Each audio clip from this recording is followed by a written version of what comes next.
On Wednesday, we're going to be talking to someone about the Willow Project. This is a project that ConocoPhillips desperately wanted to begin drilling in off and around Alaska. And the Biden administration, according to them, split the baby. But you know what happens when you split a baby? It bleeds out. And on some level, that's what's going on here. Here is Joe Biden. And this is not, no, this doesn't cut it. He is with Justin Trudeau up in a news conference up in Ottawa, Canada. Reporter asked Biden about whether his decision to approve the Willow Project for oil drilling in Alaska is hypocritical when he's critical of offshore drilling in Canada.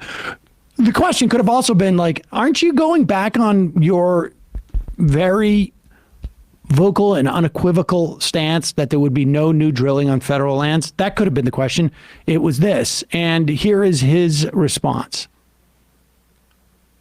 You and Mr. President, when you took office, you canceled the Keystone XL pipeline. This week, your government delayed the environmental assessment to reroute Enbridge Line 5, and at the same time, you're approving oil drilling in Alaska. So what's your response to people who say it's hypocritical to stymie Canadian energy projects while allowing your own? First of all, I don't think it is, but I'll be very brief. The difficult decision was on what we do with the Willow Project in Alaska. And my strong inclination was to disapprove of it across the board. But the advice I got from counsel was that if that were the case, I may very well lose in court and lose that case in court to the oil company, and then not be able to do what I really want to do beyond that. And that is conserve significant amounts of Alaskan sea and land forever. I was able to see to it that we literally able to conserve millions of acres, not a few, millions of acres of sea and land forever, so it cannot be used in the future. I am banking on, we'll find out, that the oil company is going to say that's not going to be challenged, and they're going to go with 3 sites. And the energy that is going to be produced there, estimated, would account to 1% of the total production of oil in the world.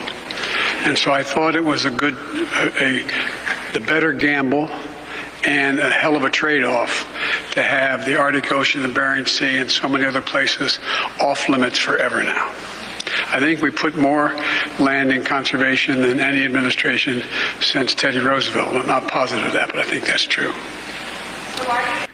Okay, here now, we're like I say, we're gonna have a guest on to talk about this tomorrow. But here's what I think is a little bit disingenuous about this response. The idea that they would have lost in court, if that was the case, then ConocoPhillips will come back and get the other 2 sites that they wanted as well. They wanted 5 sites in the entire Willow Project. They got 3.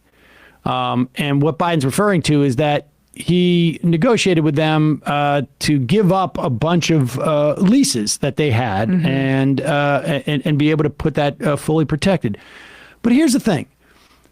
These oil companies know that they are at the tail end of their business. And maybe a long tail. But if they're not already drilling in those leases, it is because they know that there is too much, they can't get the oil cheap enough out of there and deliver it out of there.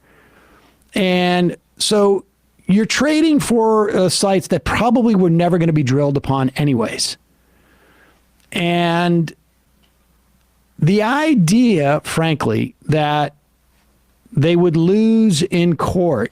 That's the offensive part. It's conceivable they would lose in court. But that's not an excuse for doing like the wrong thing just because, hey, there's a good chance that we'll lose. No, this ensures that you do lose, though. Exactly. And the fact is that part of the reason why it was so easy, I would say so easy, But part of the reason why it was easier to cancel Keystone Pipeline for the Biden administration was because it had been strung out for so long that the value, that the profits that could be reaped from that type of oil, and the tar sands oil is the dirtiest in the planet, and it needs a lot of refining and this and that. It became, the calculation for the corporations became more unfavorable for them. And the one thing about, going to court and stringing something out is one of the sort of like the principles of politics is, if you do not have the power now, the best thing you can do is stall until maybe you do have the power later. And that power could just be the dynamics of like, it's not as profitable. So, I mean, if he genuinely was inclined to reject it, he should have followed that dynamic. Now, we should also say, too, I don't know what the calculation was in terms of like the votes that maybe he thinks he got or can secure in the future from Murkowski. The protection for the Democratic Congresswoman in Alaska, who was also in favor of the program.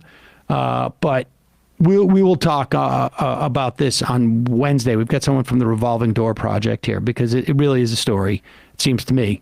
But let me just add one thing, too. This is a through line with the Biden administration. When they don't want to get their hands dirty, they'll pretend that, we're just tied up in legalities. It really sucks, but our lawyers are telling us we can't do X, Y, and Z. They tried some of that with more broad student debt cancellation.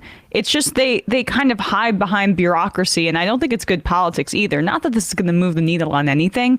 It's just frustrating to me that they're using the same playbook over and over again. And it also reminds me of the way Buttigieg approached the derailment in East Palestine. They don't necessarily treat themselves as adversarial to these industries. They try to come at it from like a partnership angle. See, we'll give you this and then we'll strike a deal here. And that's not good enough from a Democratic administration, especially with companies like ConocoPhillips Oil and Gas that know what they're doing to the planet, and they're ruthless in their pursuit of profit anyway. You can't treat them as partners. Yep.